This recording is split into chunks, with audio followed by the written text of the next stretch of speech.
Welcome to Macquarie Street, the national political podcast coming to you from the crucible of Australian democracy. Here's your host, Lyle Shelton. Hello and welcome to the Macquarie Street Political Podcast. It's great to have your company. It's been just over a week since Justice Black of the New South Wales Supreme Court ordered that the Christian Democratic Party be wound up. He made this order because two warring factions could not agree on the governance of the party. This, of course, is a terrible disgrace and a tragic end to a party that had a 40-year history. It's a tragedy for Christians in New South Wales who will no longer have a Christian political party to vote for at the state election in March 2023. Under New South Wales electoral law, it is not possible to register a new political party for it to be included on the ballot in time. The CDP has already lost its federal registration and will be unable to contest the upcoming federal election. Now, I was not a part of the legal dispute that destroyed the party, but its outcome has affected me.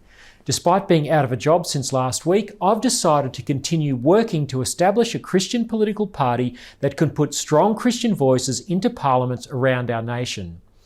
With the setback of the CDP's failure, this is going to be a medium to long-term project, and I'm currently working through the due diligence, discernment and prayer for such a venture. I'll have more to say in the near future. But I want to thank everyone who has supported me so far on this journey. You've been amazing. I believe God has a plan in it all, and by His grace, I'm determined to keep going. Our nation needs strong Christian voices in Parliament now more than ever. If you'd like to know more, please sign up to my weekly e-news by clicking join at lyleshelton.com.au. That's lyleshelton.com.au. Now, by the time you listen to this week's podcast, Scott Morrison may have already fired the starter's gun on the federal election. An important early intervention in the election was this week's announcement by Martin Iles of the Australian Christian Lobby that his organisation will be targeting Liberal marginal seats where members voted with Labor and the Greens to torpedo religious freedom.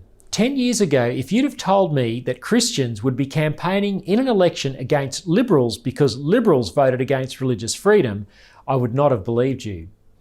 I don't think the Liberals founder, Sir Robert Menzies, who was a Christian and often spoke of Christianity's importance to the nation, would have believed it either. That rumbling you hear is the great man turning in his grave. Things have slipped badly and quickly in this country, and it is going to take all of us getting involved to turn things around. Good on the ACL and its supporters for using the tools of democracy to put the heat on those politicians who trashed their own government's election promise and their party's legacy. A warning about this next segment. Graphic images follow, so if you don't want to be exposed to pictures of unborn babies killed by abortion, please look away. My podcast listeners, of course, don't need to take any action. You can just listen. These are the images the abortion industry does not want you to see. Australian politicians in most states who recently legalised abortion to birth certainly don't want you to see the images of 5 damaged babies who suffered horribly before they died at the hands of their abortionist. The images coming out of the Ukraine are disturbing enough. Corpses from the West's war on its unborn are not what we expect to see, but this is what we are seeing for those who reluctantly and bravely have a look. The 5 bodies were recovered from medical waste at an abortion mill called the Surgery Clinic in Washington, D.C. in America. Pro-life advocates voluntarily turned them over to homicide investigators, but the police are saying nothing to see here. Some of the babies could have survived unassisted outside their mother's wombs. All of them have contemporaries who routinely survive with neonatal care. Such are the advances in medical technology these days. Unlike Australia, partial birth abortion is banned in the US. The pictures seem to present evidence of the law being broken. Now, you heard that right. In Australia, aborting a healthy baby at any stage of pregnancy is fine. The qualifier is if 2 doctors agree to sign off on a late-term abortion. All the DC babies in these pictures were well beyond the threshold science tells us unborn babies feel pain. Trust the science does not apply when it comes to abortion. We have no mercy. Now, I know these images are confronting. I hate looking at them. The images offend us all, or at least they should. It was only in the telling of the gruesome details of the transatlantic slave trade, often with graphics, which led to its abolition. This campaign by Christian activists took decades. Therefore, we must not avert our eyes to these modern horrors. We must confront the euphemism of choice. Our politicians must see what their votes from green and red leather produce. Pro-life campaigners are, of course, calling for an investigation. Elites will make sure that there is none. The abortion clinics will simply be told to take better care of their medical waste. Parents in Florida no longer need to fear school officials secretly transitioning their children's gender thanks to protections passed by the state legislature. The law was signed last week by the Republican Governor Ron DeSantis, who is now being demonised by the rainbow political activists, Disney Corporation, mainstream media, and Joe Biden. Speaking at the ceremony to sign the bill, a mother by the name of January Littlejohn told of how her daughter was secretly led by her school to change her gender. Take a listen. In September of 2020, my daughter told me after school she had a meeting with school officials that was held behind closed doors where they asked her which restroom she wanted to use. I immediately contacted the school and was told by the guidance counselor and assistant principal that I could not be given any information regarding the meeting and that by law, my daughter had to be the one to authorize my notification of the meeting or attendance to the meeting. In other words, school officials asked my 13-year-old child her permission as to whether or not my parental rights would be honored. After many weeks of going back and forth with the district, we learned the middle school had created a transgender, gender nonconforming support plan with our 13-year-old daughter without our knowledge or consent. The plan was a 6-page document completed with my daughter behind closed doors with 3 school officials that included the guidance counselor, the assistant principal, and a social worker I had never met. During the meeting, they asked her questions that could have significantly impacted her safety and her physical and emotional well-being, such as which restroom she preferred to use and which sex she preferred to room with on overnight field trips. The plan also directed school staff to use my daughter's birth name when speaking to us, her parents, and to use a different name in school with teachers, staff, and students. This plan directed school staff to conceal from us that this meeting and plan had ever taken place. When parents are excluded from critical decisions affecting their child's health and well-being at school, it sends the message to children that their parents' input and authority are no longer important. This created a huge wedge between our daughter and us because it sent the message that she needed to be protected from us, not by us. Social transition is a medical and mental health intervention that can lead to significant decisions that will impact the child's mental and physical well-being. Often, social transition is the first step toward medical transition, and schools are grossly unqualified to be taking these steps without parental involvement. Most of the mainstream media coverage of this signing ceremony censored this mother's comments, labelling the bill as homophobic, transphobic, and a don't say gay bill designed to hurt LGBTIQA+ people.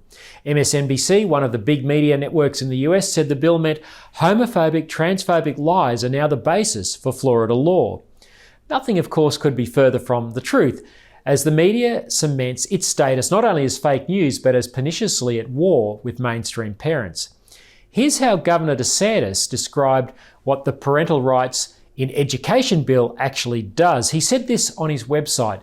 It prohibits classroom instruction on sexual orientation or gender identity in kindergarten through to 3rd grade and prohibits instruction that is not age appropriate for students and requires school districts to adopt procedures for notifying parents if there is a change in services from the school regarding a child's mental, emotional, or psychological well-being, end quote.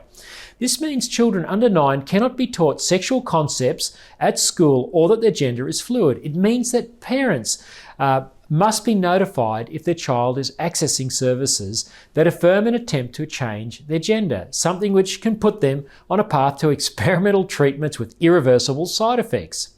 The media and Hollywood were in meltdown all week. Joe Biden said the bill was hateful. It would be interesting to know if Anthony Albanese agrees with his US political fellow traveller.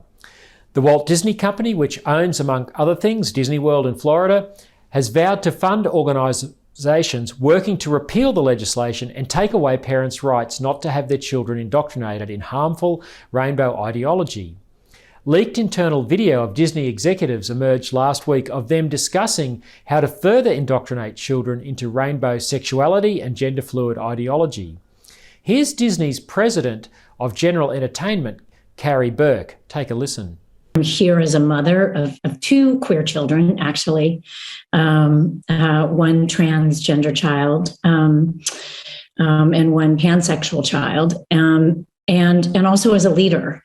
And that was the thing that really got me, because I have heard so much from so many of my colleagues over the course of the last couple of weeks in open forums and through emails and phone conversations. And I feel a responsibility to speak, not just for myself, but for them, to all of us. We had an open forum last week at 20th where, again, the home of really incredible, groundbreaking LGBTQIA stories over the years, where one of our execs stood up and said, we only have a handful of queer leads in our content. And I went, what? That can't be true. And I realized, it actually is true. We have many, many, many LGBTQIA characters in our stories, and yet we don't have enough leads and narratives in which gay characters just get to be characters and not have to be about gay stories. And so that's been very eye-opening for me. And I can tell you, it's something that I feel perhaps had this moment not happened, I, as a leader, and me as my colleagues, would not have focused on. And going forward, I certainly will be more so. I know that we will be, and I hope this is a moment where, the 50% of the tears, sorry, are coming. We just don't allow each other to go backwards. Meanwhile, DeSantis, who will hopefully run for US president in 2024, hit back. For them to say that them as a California-based company are going to work to take those California values and overturn a law that was duly enacted and, as you said, supported by a strong majority of Floridians, they don't run this state. With Australian schools laced with rainbow gender fluid indoctrination, we need politicians with the courage of Ron DeSantis. During the 2017 marriage campaign, the Coalition for Marriage warned that parents' rights would be eroded if marriage was degendered. None of us thought it would happen so quickly. Thankfully, Florida is leading the world in pushing back. Well, what is a woman? No one seems to know anymore in this post-same-sex marriage world of woke, not even Australia's top health bureaucrats in Canberra. Well, it's back in Canberra for Senate estimates this week, and just like last week, got lots of questions, but one burning question that's been on my mind is this issue about the definition of a woman and why it is I can't seem to get a bureaucrat in this building to define what is a woman. Well, today, I took it right to the top, straight to the Department of Health, and one of the most extraordinary responses I've seen to date. Watch below. Righto. Well, I'm going to finish up then, because this hasn't been very helpful, with a very simple question for the department, and that is one which has troubled me for a great deal of time with the bureaucracy here. Can someone please provide me with a definition of what a woman is? Department of Health. Definition of a man, definition of a woman. Anyone? It's pretty basic. It's basic stuff. Professor Murphy. I think there are a variety of definitions, and I think just a simple perhaps to give a more fulsome answer, we should take that on notice. You're going to take on notice the question of what a woman is. No, well, there are a variety. It's a very contested space at the moment, Senator. It's not just a woman who's born a woman. But there are definitions in terms of how people identify themselves. So we're happy to provide our working definition on those. One of the, I've only been here 2 years. That's the best thing I've seen thus far. Thank you so much. It's only been 5 years since Australians voted in a plebiscite to degender marriage, and now our top health professionals are confused. The senator asking that question, which was not controversial at all before the same-sex marriage debate, was South Australian Liberal Senator Alex Antic.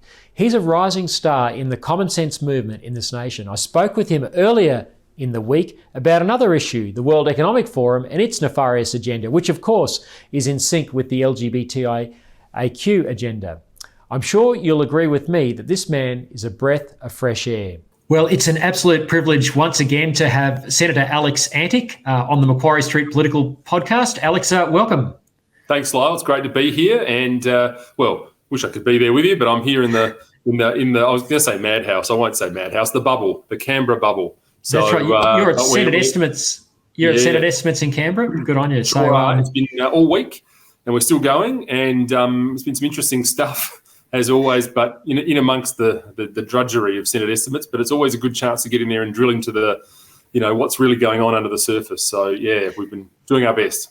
Fantastic. We're going to ask you about some of that in a moment. But I guess one of the key reasons I wanted to talk to you today was the speech you gave last week in the Senate about the World Economic Forum. We've all heard of Klaus Schwab. We see these people flying on their private jets to Davos every year. But I think since he sort of coined that term, the Great Reset, we've been really worried. Now you went into the Senate and sort of blew the whistle on their agenda. Just tell us a bit about why you did that. Well, yeah, look, I suppose. I mean, I look, like you, I'm sure. I've heard that phrase, the Great Reset, for so long now. And, many months or, even a year ago, 18 months ago, I started looking into this. What does this mean? Is it just one of these rabbit holes you can go down on the internet? And there I was surprised to learn that not only was it not a conspiracy theory, but also that Mr. Schwab, Professor Schwab, has written a book about it. And it's a book that he's sending around. He's sending to all the world leaders, and he's actively promoting it. And it really stuck with me because I thought at the beginning of COVID that, you have to, despite how bad things can be, you've got to turn this stuff into a win. And I sort of saw it as in my own mind as a way in which we would go, right, well, we've got to stop this nonsense with, destroying our economy with, this kind of relentless push towards net zero and renewables. We've got to get back to manufacturing. It'll build the cat on all of those frailties, the sovereign capacity and all this sort of stuff. Well, guess what? It turns out on the other side of the world, there were those who were talking different language, and the language of the Great Reset is really alarming to me. It's sort of steeped in this kind of authoritarian neo-Marxist language. It's sort of, if you look at what he's talking about, and I think he's written a book about this as well, there's this concept of stakeholder capitalism, which is really the concept that the free market's not doing its job anymore, and that government has to intervene into the market when socially it's required to do so. But that depends on what your societal views are. And we would have, I'm sure you and I would have very different views than some of those skirting around the fringes of the World Economic Forum as to what we would like to see for our world. So I think it's a growing issue. People are more aware of it, but I want people to be really aware of this and aware of the fact that it's not a conspiracy theory. It's real. No, as Steve Bannon, and you've been on his show, as he would say, it's in your grill. And this Klaus Schwab, I mean, I'd never heard of the guy until I heard him saying that we need this Great Reset and you will own nothing and you will be happy. He wants to create a class of serfs who never own property because it's just too expensive, and you just rent and you're just a consumer and you'll be happy. This is some sort of Marxist communist agenda, so it seems. I mean, it seems like extreme language, but that's where they're coming from, isn't it, ideologically? Yeah, well, it seems to be. And look, we know that it's too easy to just pluck words out and, create something that's not. But it doesn't seem to be like that in this case. This concept of you will own nothing and you will be happy, it sort of does have all the hallmarks of some of those old, I think they were sort of communist phrases I think they used to use, which were things like, I can't remember what they were, don't think, or, thinking sets you free. Or, so, there's all this sort of stuff that used to float around. But they seem to have been indelibly marked on this movement, on the World Economic Forum and the Great Reset, and it is alarming language. It sort of talks about stuff that I would have thought was dead and buried at the end of the 90s with communism as it was. But it's like Margaret Thatcher used to say, communism never sleeps, it never changes its objectives, and nor must we. And I think this is the lesson for people: is don't think this ideology has gone away. I'm not suggesting that it's necessarily bubbling to the surface through this or through something else, but it's always there and it's never good for us. This is the ideology that, that caused so much havoc in the 20th century. And there are different ways and means of getting there. Owning nothing and being told to be happy is probably one of them, I think. Yeah, I was alarmed when I saw that. I'd never heard of Klaus Schwab until that point. And I noticed in your speech in the Senate last week, you said that video where he said that you will own nothing and be happy has now been deleted from the World Economic Forum website. I mean, that's a bit of a tell, isn't it?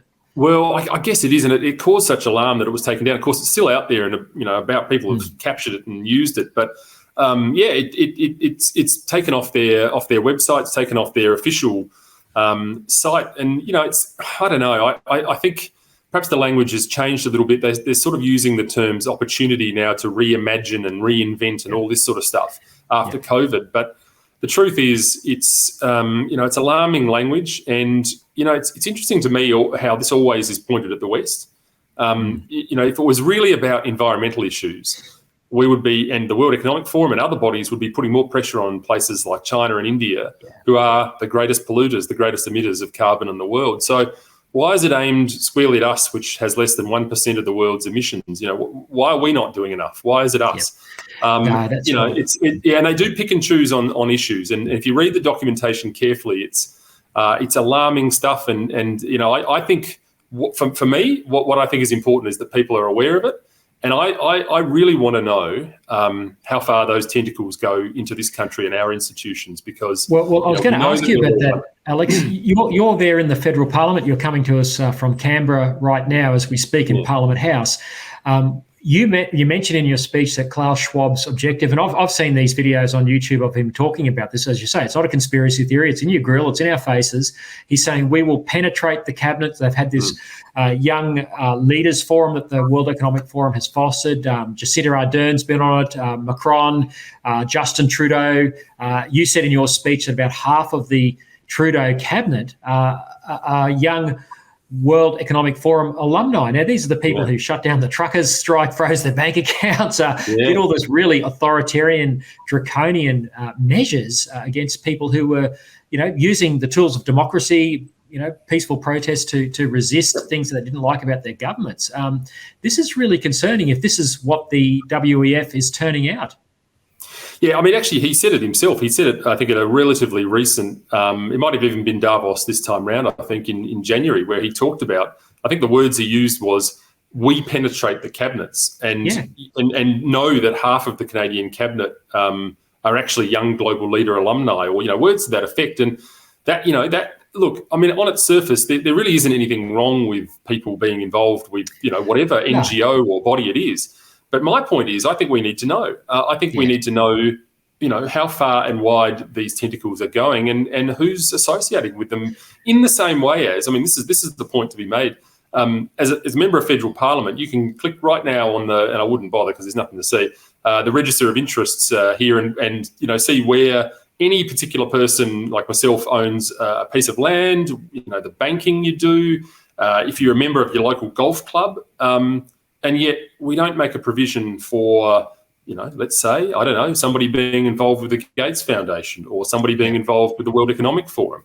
So what I'm planning to do in the new parliament is move a motion so that we add that to the register of interest, because I think, it's not that it's anything particularly about the World Economic Forum or the Gates Foundation, but I think people should know who's associating with whom, so that at least in Australia, it's a question of transparency. There may be nothing wrong with that. There may be nothing more than just, being involved or being a recipient of an award or whatever it may be. But, that's the same with banking. You might say, well, what's the problem with holding a mortgage with the National Australia Bank? Nothing. People just, public personalities and public figures who are legislators need to be more transparent than the average person. So in terms of the tentacles here in Australia, you talked about digital identity. There's legislation before the parliament, which I believe is going to cross over into the next parliament after the election. I don't even know what this digital identity thing means, but it sounds like the social credit system that Chinese Communist Party regime has, where they, capture your biometric details and they track you and all this sort of stuff. Is that what the government that you're a part of is doing? And is this part of some agenda that's been pushed on us by the World Economic Forum? Again, not a conspiracy theory. I've heard them talk about, this whole digital movement. It's something they want to see. Where is this being driven from? Is this something that came through a Liberal Party branch meeting, or has it come from Davos? Well, look, I don't think it's been policy that's come up through the coalition's branches. I don't think. I mean, maybe I'm wrong, but It seems to be a very similar format to those which are drifting out through other countries. We've seen them, I think, in the UK has got one pending or has just been passed. And really what it is, it's a pretty complicated piece of legislation. It's called the Trusted Digital Identity Bill. And it's designed to give Australians a digital identification. Now, of course, we're probably both old enough to remember the Australia card and what a commotion that caused back in the early 80s. And this is like the digital version of that on steroids, and that's a very bad way of describing it. But what it's designed to do is create a digital ID for you under the guise of making sure that if you go onto Facebook, you're known. You can't be an online anonymous troll and all that. So that's the discussion point. But that sounds fair enough. Look, it does. The trolls. You and I both would have our fair share of trolls, and fair enough. I don't have a problem with that aspect of it. But the thing that alarms me about all of this is the collation of data. And so what will happen is people will end up with almost a database of things they do, be it religious profiling, be it medical information, be it purchasing habits. And what happens to that data, particularly when you set the framework up? Does it just end there? Does it go elsewhere? Does it go somewhere else? It really does lend itself to the beginnings of a social credit system. And I'm pretty uncomfortable with this. I mean, I still need to get fully on top of the details before we get across it, and it will go into the next parliament. So, but ultimately, I don't want to live in a world where I go to the shops and I go to buy a steak or whatever it may be, and I'm told my digital profile has got a flag against it because I've already bought one for the week. So who's the minister driving this, Alex? Is it Paul Fletcher, the communications minister? Is it Attorney General? What is it like? I think this one's out of it. It probably would be cross ministerial, but I think this bill is with Minister Robert. Robert.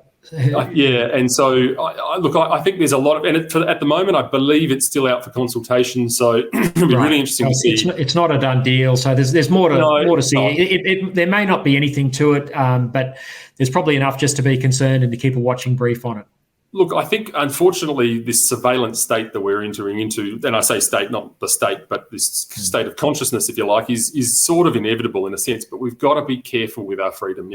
We can't just set up frameworks and systems that allow us to be persecuted for things you might say online. You might get online and have the temerity to say that a woman is a person born as a woman biologically, and that's it. And your digital ID carries that, and then you get blocked out from getting a mortgage. Because I want to come back to that question of what is a woman, but we started talking about the digital identity thing as segueing from the World Economic Forum. Is this something that is being driven, from a global perspective, or is that again, reading too much into it and being a little bit conspiratorial?